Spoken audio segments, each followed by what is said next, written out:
This aircraft is the A380 serial number 1. It's the aircraft which we used for the development and certification tests of the A380 aircraft. On top, we also used it to test the engine on the A350. And now our plan is to take this aircraft and modify it into a hydrogen propulsion flight laboratory. Our ambition is to take this aircraft and add a stub in between the two rear doors at the upper level. That stub will have on the end of it a hydrogen-powered gas turbine, and inside the aircraft there will be hydrogen storage and hydrogen distribution, which will feed this engine with hydrogen. The aim of this flight laboratory will be to learn a huge amount about hydrogen propulsion systems in real ground and flight conditions. And this is key in enabling us to achieve our ambition of having a zero-emission aircraft in commercial service by 2035. We're now inside the main deck of the A380. You can see that this main deck looks very different than for an aircraft carrying passengers. That's because it's a flight test aircraft. Now what I'm going to show you over here is where we're going to install the liquid hydrogen tanks. They'll be located in around this position. They'll be surrounded by a hermetically sealed container, and the distribution system will take the liquid hydrogen from this location up to the engine, which I showed you would be located at the rear on the outside of the aircraft. You can see that this size of aircraft gives us a huge amount of flexibility in terms of what we want to install in the different locations. It's also an aircraft which will allow us to evolve the storage and distribution and propulsion system over time so that we can prepare for a commercial entry into service by 2035. There will be a huge amount of instrumentation and sensors around the hydrogen storage, distribution, and hydrogen engine. That data is going to be really important to allow us to learn about how these systems function in ground and flight conditions. That data will also be relayed back to the flight test station. This is one that we see here that will need to be adapted for the specific test that we are going to go through. That will allow the test engineers to operate the tests in real time during the flight. The data will also be transferred through telemetry into a ground test station where the data will be surveyed and the flight test will be managed. We're now in the cockpit. As you can imagine, the pilots have a hugely important role during the flight test campaign. So much so that, in fact, the cockpit will be slightly modified to manage and monitor the hydrogen propulsion system in flight. Over here, there'll be a throttle, which the pilots will use to change the amount of power which the engine, the hydrogen engine, will be operated at. And on top of that, there will be a display which will allow the pilots to monitor the different key parameters of the system during ground and flight operations. I think you can see that this flight test campaign, even on the aircraft, is going to be a lot of teamwork, requiring a lot of teamwork between pilots, flight test engineers, and ground stations. On top of that, there's going to be another level of teamwork required in order to deliver all of the equipment, all of the ground test benches and systems that are required for a successful completion. I'm really excited to be working with my colleagues at Airbus and all of the partners who are involved in achieving this ambition. It's a really important step for us on our journey to a zero-emission aircraft. And I'd like to thank everybody for their involvement so far and for their motivation to achieve the next steps.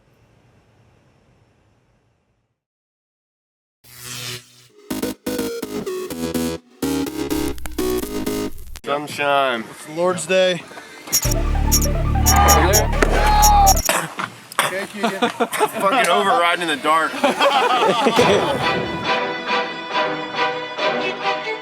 New waters for me, new waters for my coach. Like, we didn't really know what we were doing. We just treated it as any other big nasty race. For the last 5 years, 20 laps has been the record. You don't know what's going to happen. I mean, it's like, you know, the thing they say about 24-hour races, like, you know, 1 or 2 o'clock in the morning, it's like the police blotter, you know, like, and so you just got to be ready for whatever's going to happen.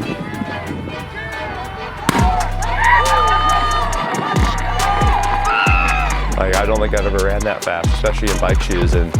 But I took off, had one person kind of elbow me, had someone else step on my heel, and I was like, you know what, we're out of here. Like, I kicked it into like fear mode and just boosted.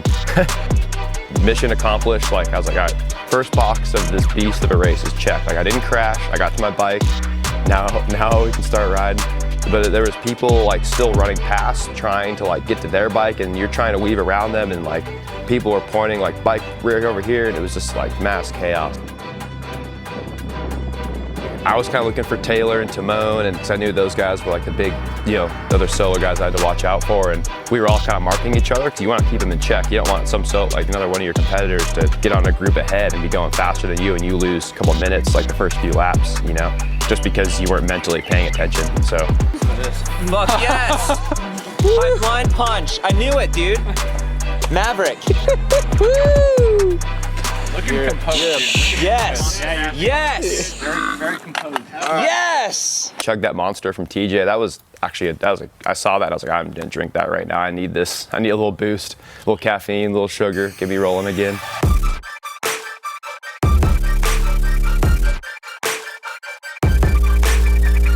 Leg warmers? No, arm warmers or long sleeves.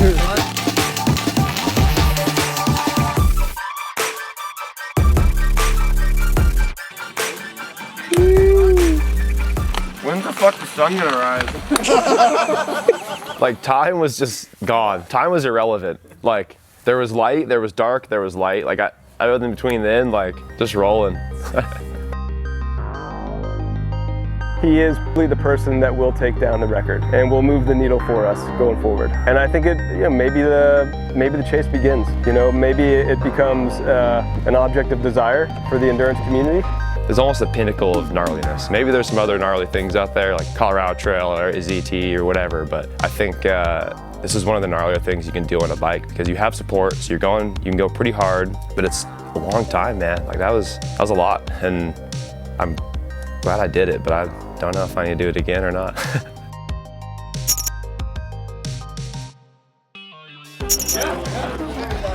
So, how you feel? Pretty buckled. You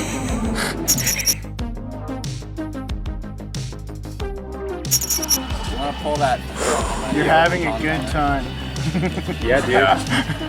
Hey, Lisa. We got you. How's it going out there? Dude, we're having a fucking good time.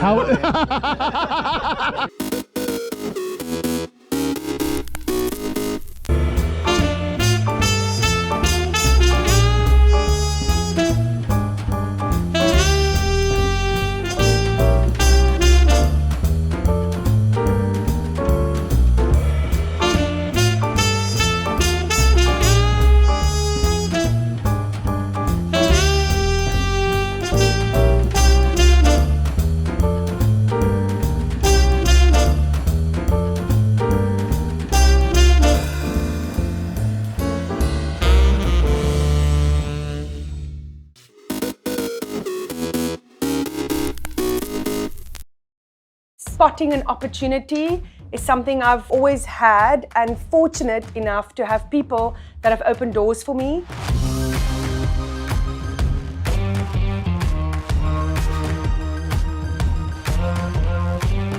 I often get asked, how did I become a millionaire? This comes from quite a creative background, cutting up my clothes, studying fashion. I used to be the stylist with everything on the head.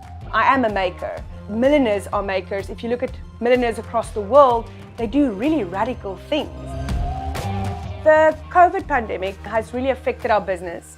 We had to scale down drastically. We had to reinvent a product, we had to create masks, we had to learn to really adapt and keep wheels turning.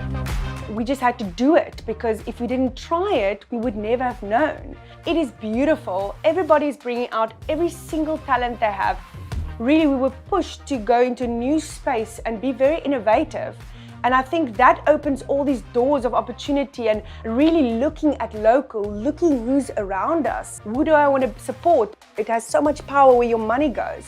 And I think that opens doors for everybody around you to support all of them. It has a whole domino effect.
April 9th, 1865.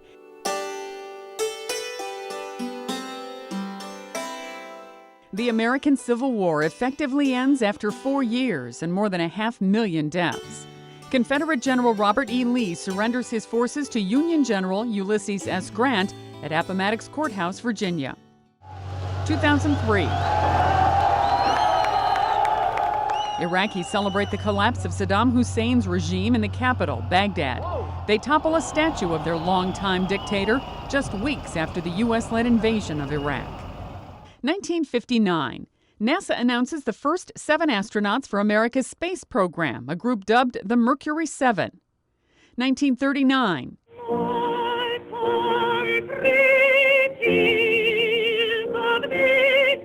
In Washington, African-American singer Marian Anderson performs at the Lincoln Memorial. That happens after the Daughters of the American Revolution ban Anderson from singing at their headquarters because of her race. And 2005. That we may grow together in love and peace all the days of our life. Prince Charles, heir to the British throne, marries his longtime love, Camilla Parker Bowles. She takes the title Duchess of Cornwall and not Princess of Wales, the title held by Charles' first wife, the late Princess Diana. Today in history, April 9th.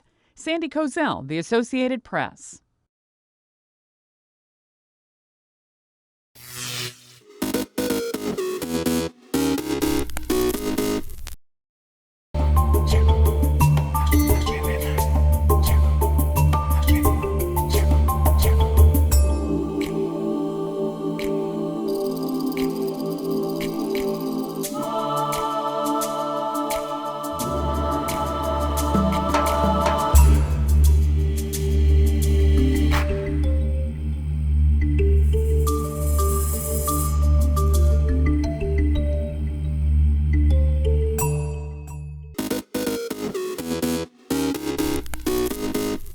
Welcome back in our studio, and in today's news,